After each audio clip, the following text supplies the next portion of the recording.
के गठबंधन की वजह से राजस्थान रसातल के अंदर चला गया। बिहार और उत्तर प्रदेश से ज्यादा बदनाम राज्य हो गया। जब एक जमाने में यूपी बिहार बदनामी होती थी कि वहाँ भर्तियां सही नहीं होती, वहाँ जो जिस तरह का नकल के गिरोह थे वो सारा काम इस राजस्थान के अंदर हो गया। अब सरकार बचाने में लगे। विधायकों को खुली छूट राजस्थान के अंदर दे दी।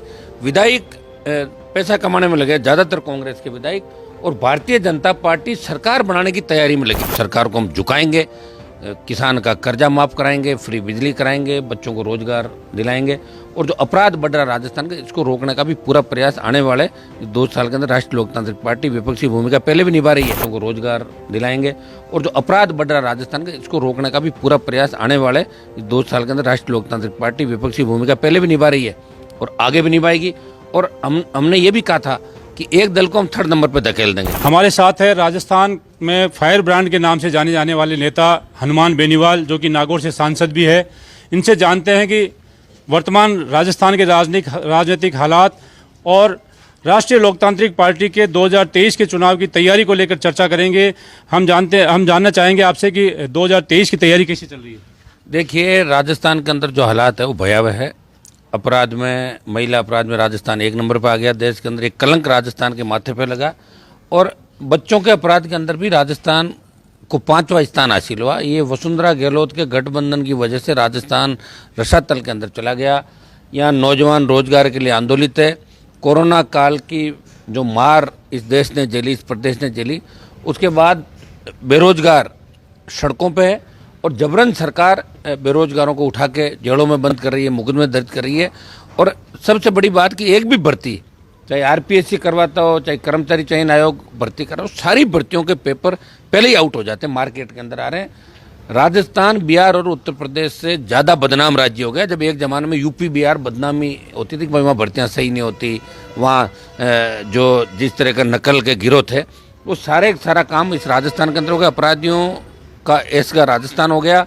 न रोजगार है, किसान आत्महत्याएं कर रहा है। कांग्रेस के राज के अंदर जिन्होंने कर्ज माफी की बात करी थी, आपने देखा होगा कि अलवर और जयपुर जिले के अंदर किसानों की जबरन जमीनें नीलाम करने के लिए सरकार में पहुंचती थी। उसके बाद सरकार बैकफुट पर आके कहती है कि हमने तो ऐसा काम नहीं करवाया था, अपने आप हो गया। तो ऐसी बातें रोज मुख्यमंत्री बयान बदलते हैं, और जब गहलोत अपनी सरकार बचाने में लगे, विधायकों को खुली छूट राजस्थान के अंदर दे दी। विधायक पैसा कमाने में लगे, ज्यादातर कांग्रेस के विधायक, और भारतीय जनता पार्टी सरकार बनाने की तैयारी में लगी कि मुख्यमंत्री कौन बनेगा। 1 दर्जन चेहरे बीजेपी के पास है। विपक्ष की भूमिका अगर राजस्थान में कोई निभा रहा है तो राष्ट्रीय लोकतांत्रिक पार्टी राजस्थान में किसान, जवान, तमाम मुद्दों को लेके, तमाम वर्गों को लेके, चाहे राज्य का मुद्दा हो, चाहे दिल्ली का मुद्दा हो, एनडीए हमने छोड़ी तो किसानों के लिए 3 बिल वापस कराने को लेकर आरएलपी पार्टी ने एनडीए का साथ छोड़ा, और 3 किसानों कृषि बिल वापस दिल्ली की सरकार को लेने पड़े। और अब जोधपुर के अंदर हम बड़ी रैली करना चाहते थे, क्योंकि कोरोना के अंदर जनवरी माह का हमारा टाइम था, लेकिन कोरोना काल के अंदर जब सरकारों ने ये कह दिया कि भाई अब आप रैलियां वगैरह नहीं कर सकते, तो हमें लोगों के स्वास्थ्य की चिंता ज़्यादा, इसलिए हमने रैली को स्थगित किया। और आगामी दिनों के अंदर जोधपुर से हम नई शुरुआत करेंगे। किसानों की संपूर्ण कर्ज माफ़ी, फ्री बिजली, टोल मुक्त राजस्थान, बेरोजगारों को रोजगार, मजबूत लोकायुक्त राजस्थान के अंदर बने, इसको लेकर राष्ट्रीय लोकतांत्रिक पार्टी का गठन जिन हुंकार रैलियों के बाद इस राजस्थान में व्यवस्था परिवर्तन को लेकर हुआ था, उन पे हम हमारी बात पे वचनबद्ध है, और राजस्थान को नया फ्रंट भी देंगे। नया मोर्चा जो 3rd फ्रंट की हम बात करें, ये पहला मोर्चा राजस्थान के अंदर होगा। हमारी तैयारी जोरदार ढंग से राजस्थान के अंदर चल रही है। नौजवान लगे हुए हैं। हर जाति का नौजवान ये चाहता है कि राजस्थान में बदलाव हो, और बदलाव निश्चित है राजस्थान के अंदर। लोग ये कह रहे हैं कि अशोक गहलोत के प्रति हनुमान बेनीवाल थोड़ा नरम रूप अपना रहे हैं, और केंद्र में मोदी जी के खिलाफ। क्या यह सच्चाई है? मैं अशोक गहलोत के उतना ही खिलाफ हूँ जितना केंद्र में मोदी के खिलाफ हूँ। मैं उनको कोई व्यक्तिगत, मेरा जमीन का झगड़ा नहीं दोनों से। मैं राजस्थान के अंदर आम आदमी, गरीब आदमी, किसान का राज चाहता हूँ। बेमुक्त, भ्रष्टाचार मुक्त राजस्थान हो, ये आरएलपी पार्टी चाहती है। इसको लेकर 3 विधायक मेरे विधानसभा के अंदर राजस्थान को बचाने के लिए संघर्ष कर रहे हैं। और मैं दिल्ली की सबसे बड़ी पंचायत के अंदर, चाहे ईस्टर्न कैनाल का मुद्दा हो, जिसको राष्ट्रीय सिंचाई परियोजना घोषित करने की बात हो, चाहे टिड्डी से देश के किसानों को विशेष पैकेज की बात हो, या राजस्थान के अंदर नई रेलवे लाइन, नए एयरपोर्ट, नए उद्योग दिल्ली कैसे लगे, विशेष राज्य के दर्जे की बात हो, एक ही सांसद बोलता है, नागौर का सांसद। राजस्थान के मान और सम्मान की लड़ाई देश की सबसे बड़ी पंचायत में करार, प्रदेश के अंदर भी तीनों आरएलपी के विधायक, जहां बीजेपी कांग्रेस हाथ मिला लेती है, चाहे परिवहन घोटाला हो, दूसरे घोटाले हो, जहां बीजेपी कांग्रेस ने हाथ मिलाया, वहाँ आरएलपी पार्टी खुल के आम जन की बात को दिल्ली तक, केंद्र तक और इनके कानों में डाली। सबसे पहले राष्ट्रीय लोकतांत्रिक पार्टी आम आदमी, गरीब आदमी की लड़ाई सड़क से लेकर विधानसभा और लोकसभा तक लड़ रही है। 2023 में अकेले चुनाव लड़ेंगे क्योंकि ओवैसी की एंट्री हो रही है। लोग ये कह रहे हैं कि हनुमान बेनीवाल को किसी न किसी से हाथ मिलाना पड़ेगा। क्या ओवैसी के साथ जाना चाहेंगे? अभी 2023 दूर है और जब जोधपुर की रैली हमारी हो जाएगी उसके बाद हम तय करेंगे। वैसे मेरा मन राजस्थान के अंदर अकेले चुनाव लड़ने का है कि राष्ट्रीय लोकतांत्रिक पार्टी किसी, देखिए गठबंधन कई जगहों पे देश के अंदर गठबंधन भी हुए, लेकिन गठबंधन ज़्यादा कामयाब नहीं हुए देश के अंदर, क्योंकि गठबंधन जो होता है वो 4-6 महीने के अंदर सड़क पे आ जाता है, फिर लोग गठबंधन करते हैं, फिर किसी तीसरे के साथ जाते हैं। मेरा प्रयास यही रहेगा कि मैं राजस्थान के मुस्लिम, जहाँ ओवैसी की बात आप करो, निश्चित रूप से मुसलमानों की वो पैरवी करते हैं, लेकिन मैं चाहता हूँ राजस्थान का मुस्लिम आरएलपी पार्टी के साथ जुड़े, क्योंकि आरएलपी तमाम नौजवानों की, किसानों की और व्यवस्था परिवर्तन का आगाज करने वाली पहली किसान के बेटे की पार्टी है। तो हमें पूरा भरोसा है कि राजस्थान का मुसलमान राष्ट्रीय लोकतांत्रिक पार्टी के साथ वैसे ही खड़ा हो जाएगा। हमें किसी गठबंधन की आवश्यकता नहीं पड़ेगी राजस्थान के अंदर। सचिन पायलट के प्रति तो आपका नर्म रुख है। मेरा तो हर उस आदमी के प्रति नर्म रुख है जो वसुंधरा और गहलोत के खिलाफ है, मैं उनके साथ हूँ। सरकार का 3 साल का कार्यकाल पूरा हो चुका है। अक्सर ये माना जाता है कि किसी भी सरकार के 3 साल निकलने के बाद उल्टी गिनती शुरू हो जाती है।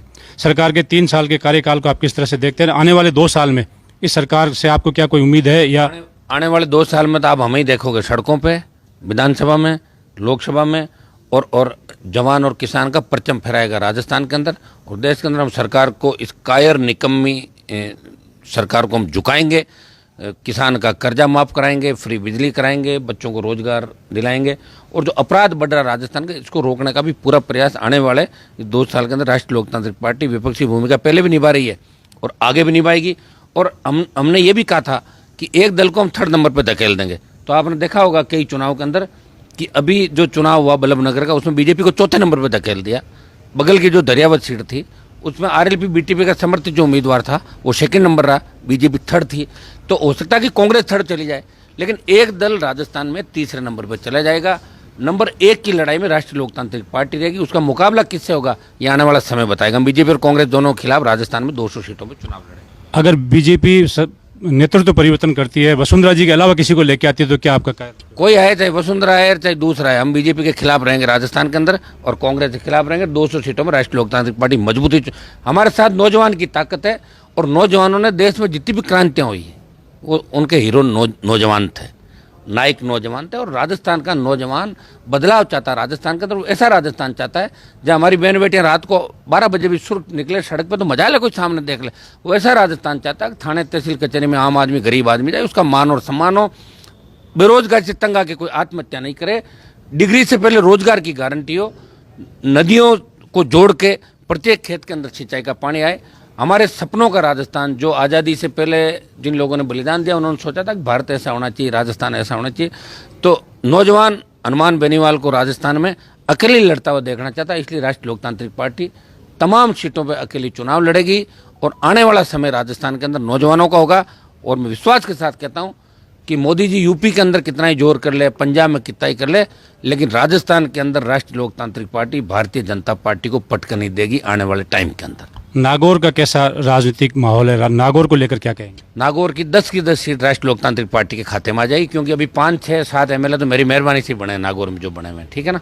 7, 8 आप तो ये मानो कि 9 तो मेरी उस पर बने हैं। आरएलपी के सहयोग से 9 विधायक राजस्थान में बने, चाहे वो कांग्रेस के टिकट पे बने, चाहे बीजेपी से बने, चाहे कैसे भी बने।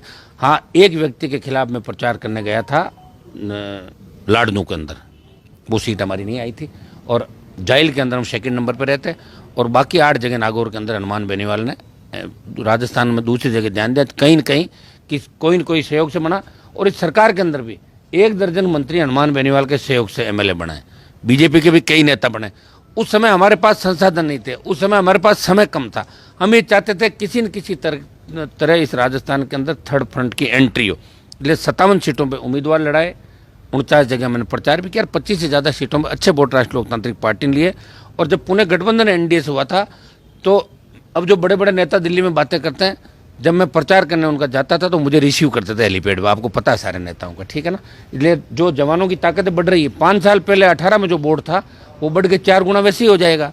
और उस समय अगर मैं 200 सीटों में लड़ा था तो मेरे वोट 30 लाख से ज़्यादा आते।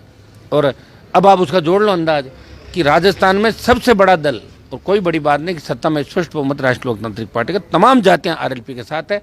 3 मेरे जो विधायक हैं उनमें 2 शेड्यूल कास्ट के विधायक हैं। लोग जातिवाद का आरोप जरूर लगाते हैं, लेकिन 3 विधायकों में से बसपा 1 एससी का एमएलए नहीं बना पाई और आरएलपी ने 3 में से 2 शेड्यूल कास्ट के विधायक बना के संदेश दिया देश के अंदर कि राष्ट्रीय लोकतांत्रिक पार्टी 36 कौम की पार्टी है।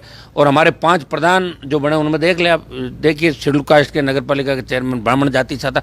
तमाम जातियों को साथ लेकर हम चल रहे हैं। निश्चित रूप से 1 साल बाद अभी आपको जो सीनियर दिख रहा है राजस्थान के अंदर वो अलग ही नजर आएगा और आरएलपी पार्टी आपको और मजबूती की ओर बढ़ती हुई दिखाई देगी। देश में जो 5 राज्यों में चुनाव हो रहे हैं उनका क्या नक्शा रहेगा? क्या मोदी जी की लहर फिर एक बार चलेगी? अब देखो, मैं तो लड़ा नहीं रहा हूँ चुनाव 5 राज्यों के अंदर, फिर भी आप राष्ट्रीय लेवल के नेता हैं। हाँ, तो राष्ट्रीय लेवल का तो नहीं, मैं तो मेरे लेवल का ही हूँ, ठीक है, मेरा जो भी लेवल है। लेकिन मुझे तो ये लग रहा है कि क्षेत्रीय पार्टियाँ हर जगह मजबूत होकर उभरेगी और कड़ी टक्कर देगी। ये थे हनुमान बेनीवाल, जो कि जिनका मानना है कि आने वाला 2023 का चुनाव राष्ट्रीय लोकतांत्रिक पार्टी अपने बलबूते पर जीतेगी और राजस्थान में सरकार बनाएगी। देखने वाली बात यह होगी कि 2023 में जो विधानसभा चुनाव होगा उसमें ऊंट किस करवट बैठता है। सहयोगी हनीफ के साथ हनीफ खान, राजस्थान तक।